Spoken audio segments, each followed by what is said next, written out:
Hello, welcome to Insects for Life, the podcast of ICIPE, the International Center of Insect Physiology and Ecology. I am Liz Nganga.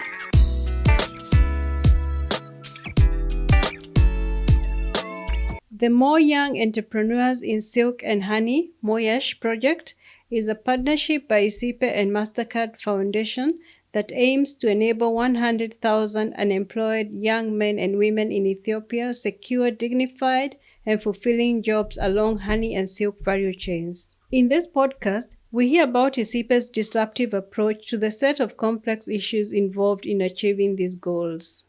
My name is Isaias Mulatu. I'm a Senior Deputy Program Coordinator for MOYESH program. I'm leading the value chain, the market system, and the financial inclusion component of the project. It's been like 6 years since I joined ICIPE. When I joined ICIPE, I was in a capacity of business development manager, working for MOYESH project.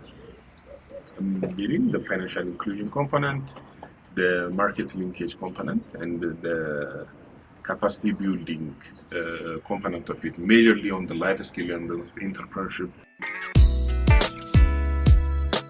You have mentioned three very intricate concepts: value chain, market development, and financial inclusion. Please give us a snapshot of how the MOYESH project is bringing them all together. We're giving training for the youth enterprises on entrepreneurship and the technical skill on beekeeping. That is the supply side of it. But on the demand side, also we work with the private sectors, with the financial institutions. By engaging these private sectors, we are creating more employment opportunity with these private actors. You get me? And through working with the financial institutions, these financial institutions, they create access of finance for the youth groups. So the youth group using that financial service create other side business opportunities. We are on the digital era, on the financial inclusion part. So we've got to introduce them. We've got to educate them on the digital literacy. We've got to encourage them. We've got to give them confidence on how to transact with the digital payment system. But we are also doing business-to-business linkages. For example, the youth, as an enterprise, they are doing a business, isn't it? Whereas on the private sector, there are some buyers, isn't it? So how do we link them? We created a digital platform. They posted their honey on that digital platform, and the buyer easily can access it. They can easily see in which of these areas the honey is producing, at what price. And now our marketplace on MOYESH project, our marketplace owners, they are selling their honey through e-commerce, to the globe. Anybody can pick it up from shaggar.com, the honey. What have been your key achievements so far? We reach like 40,000 users, which are very disadvantageous, very marginalized, and with that we changed the mindset of these young people. They could be engaged in beekeeping and silk farming. By this use, they believe by themselves that they can do it, even engaging in different activities. They could be fattening, and they could be also other businesses. But the mindset that we changed on these youth groups by itself is a huge impact. It also impacted the other untargeted youth groups. You get me? The other thing, once they believe in themselves, once they become visionaries, they would be, very much committed and persistent enough to tackle these challenges. The saving culture that we created, because at this time, the youth groups in total, they deposit around 800,000 USD from the 4 regions and from these youth. This is very massive, which no one ever did it.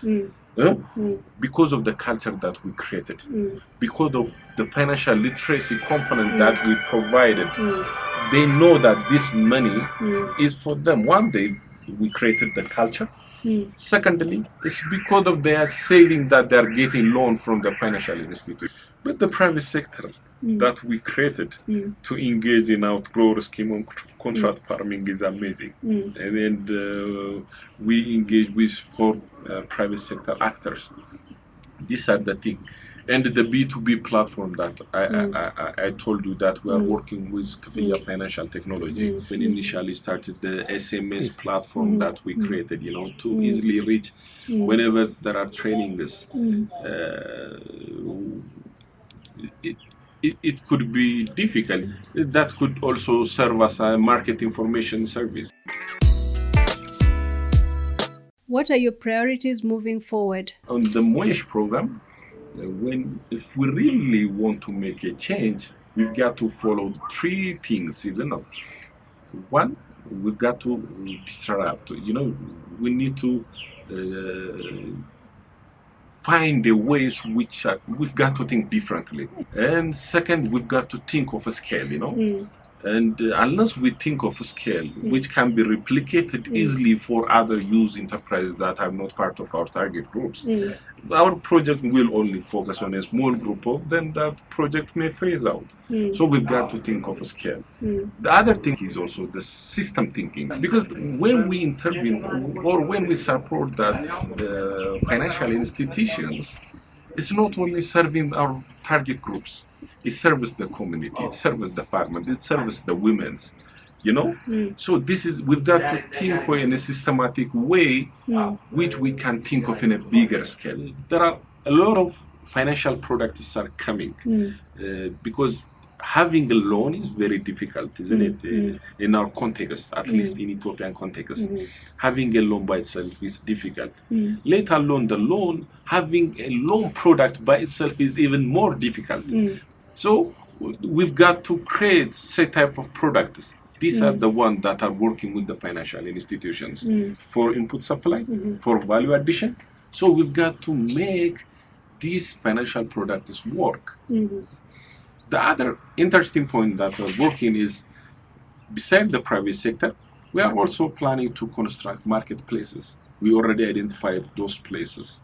You got me? When we say marketplaces, it's a place where these youth enterprises from different Kabali sell their honey at the center. So we are developing one high quality standard marketplaces, which they will also learn from other youth experiences. It could be on post-harvesting, it could be on colony multiplication. It has got those facilities. You got me? It's not only buying and selling honey, but it should have to be a knowledge transfer place where they can learn about how to harvest properly. They can know about how to trace quality.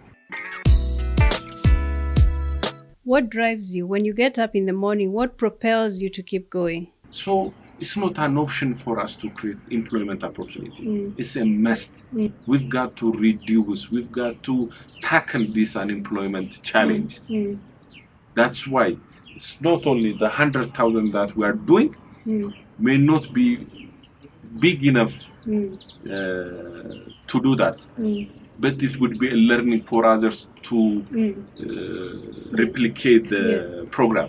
Besides the private sector engagement that is creating the indirect employment opportunity that we are creating, the direct employment opportunity that we are creating will have a big impact on that one. That is the driver. We thank Isaias Mulatu for this highly educative conversation. We thank MasterCard Foundation for their partnership in MOYESH project. For more information, visit www.moyesh.ecipe.org. This podcast was produced and directed by Brian Mwashi and Zalenta Dese of Icipe.